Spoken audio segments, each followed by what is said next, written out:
All right, you roller coaster fiends. We're all buckled up and ready to read.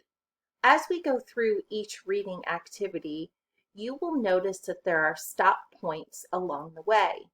These stop points are in the form of the gravitational graffiti icon.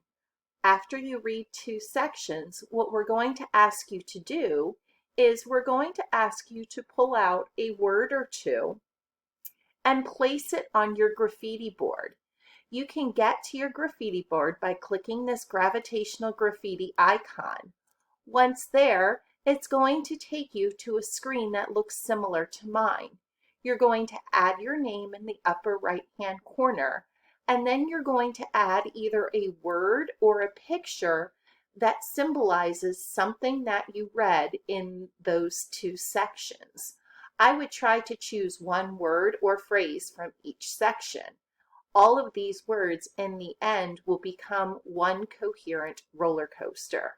Have fun navigating those hills and thrills.